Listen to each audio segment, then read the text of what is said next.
واقعہ بھی ہے اور ساتھ حدیث پاک بھی ہے۔ بڑی دلچسپ بات ہے اور بڑے خوبصورت سوال ہیں اور خوبصورت جواب ہیں کہ اللہ نے اہل بیت کے خاندان کے ہر فرد کو قرآن کا بھی علم عطا فرمایا ہے، سرکار کے فرمان کا بھی علم عطا فرمایا ہے۔ امام ابو القاسم تمام بن محمد الرازی دمشقی رحمۃ اللہ علیہ نے اپنی کتاب الفوائد کے اندر بڑی خوبصورت باتیں لکھی ہے۔ حدیث نمبر ہے 262۔ ایک دفعہ امام اعظم ابو حنیفہ رضی اللہ تعالیٰ عنہ اور ان کے ساتھ ایک بزرگ ہے سیدنا ابن ابو لیلہ، اور ساتھ ایک اور بزرگ ہے، یہ چلتے چلتے امام جعفر صادق رضی اللہ تعالیٰ عنہ کے پاس پہنچے۔ بڑی دلچسپ بات ہے اور بڑے خوبصورت سوال ہیں اور خوبصورت جواب ہیں۔ تو امام جعفر صادق رضی اللہ تعالیٰ عنہ نے ان سے سوال کیے۔ آپ فرمانے لگے آپ کا نام کیا ہے؟ تو امام اعظم ابو حنیفہ کہنے لگے میرا نام نعمان ہے۔ پھر آپ نے سوال کیا، امام جعفر صادق رضی اللہ تعالیٰ عنہ نے فرمایا کبھی اپنے سر کو ناپا ہے؟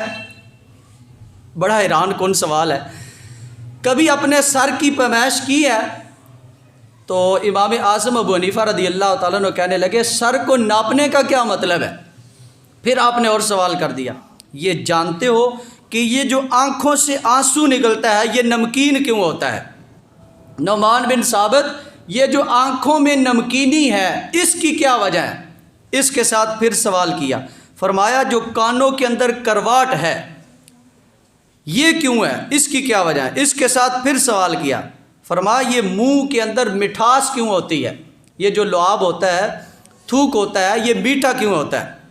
اس طرح سوال کرتے گئے۔ پھر آپ نے سوال کیا، فرمایا نتھوں کے اندر، ناک کے اندر جو حرارت ہے اس کی وجہ کیا ہے؟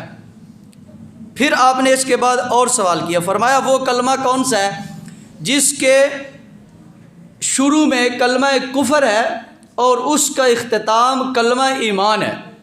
اس طرح مختلف آپ نے حیران کن سوال کیے۔ تو امام اعظم ابو حنیفہ رضی اللہ تعالیٰ عنہ چونکہ آپ کے شاگرد ہیں اور آپ ان کے استاد ہیں، تو استاد کبھی شاگردوں سے سوال کر لیتا ہے اور کبھی شاگرد اپنے استاد سے پوچھ لیتے ہیں استاد صاحب بتائیے اس مسئلے کا کیا حل ہے؟ حضرت سیدنا ابو لیلہ وہ کہنے لگے اے ابن رسول آپ خود ہی بتا دو کہ ان کے کیا جواب ہیں، کہ آپ بیٹے ہیں امام باقر کے، امام باقر بیٹے ہیں امام زین العابدین کے، امام زین العابدین بیٹے ہیں امام حسین کے، بیٹے ہیں مولا علی شیر خدا کے۔ تو اس طرح آپ نے کہا کہ حسینی سید اے صدیقی بتاؤ تم خود ہی ان کا جواب کیا ہے؟ تو اب امام جعفر صادق رضی اللہ تعالیٰ عنہ ان کا جواب دیتے ہیں، میں نے اپنے دادا جان، کون دادا جان ہے؟ امام زین العابدین رضی اللہ تعالیٰ عنہ کہتے ہیں میں نے اپنے دادا جان سے یہ سنا، میرے دادا جان یہ بیان کر رہے تھے کہ کریم آقا صلی اللہ علیہ وسلم کا فرمان ہے کہ اللہ کا کرم، اللہ کا احسان، اللہ کا فضل انسان کے اوپر اتنا زیادہ ہے کہ یہ جو آنکھوں کا آنسو نمکین ہوتا ہے اس کی وجہ کیا ہے؟ کہتے ہیں کریم آقا صلی اللہ علیہ وسلم نے فرمایا دونوں آنکھوں کے درمیان یہ چربی ہے، اگر یہاں پہ نمکینی نہ ہوتی تو یہ چربی ختم ہو جاتی، اللہ نے نمکینی رکھ کے چربی کو محفوظ کر دیا ہے۔ تو یہ حضور علیہ الصلوۃ والسلام نے فرمایا۔ امام زین العابدین کہتے ہیں کہ آنکھوں کا آنسو نمکین اس لیے ہوتا ہے، یہ اللہ کا فضل ہے، اللہ کا احسان ہے، آنکھوں کے ڈھیلے کو محفوظ کرنے کے لیے اللہ نے اندر نمکینی کو شامل حال فرما دیا۔ پھر اس کے بعد فرماتے ہیں یہ جو کانوں کے اندر کرواٹ ہوتی ہے اس کی وجہ یہ ہے اگر اندر سے کان کڑوا نہ ہوتا تو سوتے ہوئے پتنی کتنے کیڑے کانوں کے اندر چلے جاتے۔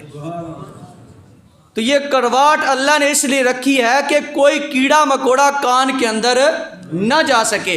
پھر امام زین العابدین رضی اللہ تعالیٰ عنہ فرماتے ہیں کریم آقا صلی اللہ علیہ وسلم نے فرمایا نتھوں کے اندر جو حرارت ہے اس کی وجہ یہ ہے کہ بندہ خوشبو سونگھ سکے، بدبو سونگھ سکے، پتہ چل جائے اس میں خوشبو ہے، پتہ چل جائے اس میں بدبو ہے۔ وہ آپس میں علمی باتیں کر رہے ہیں، ہمارے سارے مسئلے حل ہوتے چلے جا رہے ہیں۔ اس کے بعد اور یہ جو بندے کا لعاب میٹھا ہوتا ہے، تھوک میٹھا ہوتا ہے، اس کی وجہ کیا ہے؟ اللہ نے اس کو میٹھا اس لیے بنایا ہے کہ بندہ ہر طرح کا ذائقہ چکھ سکے۔ اس کا میٹھا ذائقہ ہے، اس کا کڑوا ہے، یہ آم میٹھا ہے، یہ کھٹا ہے، یہ ترش ہے، یہ انگور میٹھے ہیں، یہ کھٹے ہیں، یہ ساری چیزیں بندے کو پتہ چل سکے۔ اور اللہ نے میٹھا لعاب اس لیے بنایا ہے، اے بندو آپس میں جب بولتے ہو تو مٹھاس کے ساتھ بولا کرو۔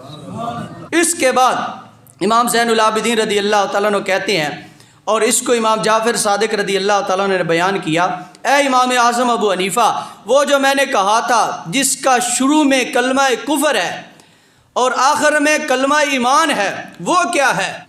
ہم کلمہ شریف پڑھتے ہیں کیا؟ لا الہ الا اللہ محمد الرسول اللہ صلی اللہ علیہ وسلم، یہ پورا کلمہ توحید ہے، کلمہ رسالت ہے۔ جس بندے نے یہ پڑھ لیا ہے، اس کا اقرار کر لیا ہے، وہ بندہ مسلمان ہے۔ اور اس کلمے کے صدقے، سرکار کے صدقے سے اللہ حساب کے بعد اس بندے کو جنت ضرور عطا فرمائے گا۔ کچھ ایسے اللہ کے نیک بندے ہیں جن کو اللہ آسانی کے ساتھ ڈائریکٹ ہی جنت عطا فرمائے گا۔ لا کا مطلب ہے نہیں، الہ کا مطلب خدا، اس کا مطلب ہے کوئی خدا نہیں ہے۔ جو اتنا کہتا رہتا ہے کوئی خدا نہیں ہے، کوئی خدا نہیں ہے، کوئی خدا نہیں ہے، وہ کفر بول رہا ہے۔ وہ کیا کہہ رہا ہے؟ اور جب کہے گا الا اللہ، ہاں اللہ ایک ہے، اس کے علاوہ کوئی خدا نہیں ہے، تو یہ ہے کلمہ ایمان، یہ ہے کلمہ ایمان۔ تو اس طرح امام جعفر صادق رضی اللہ تعالی عنہ نے سیدنا ابی لیلہ اور سیدنا امام اعظم ابو حنیفہ رضی اللہ تعالیٰ عنہ سے علمی باتیں کر کے، سوال کر کے، پھر جواب دے کر بتایا ہے کہ اللہ نے اہل بیت کے خاندان کے ہر فرد کو قرآن کا بھی علم عطا فرمایا ہے، سرکار کے فرمان کا بھی علم عطا فرمایا ہے۔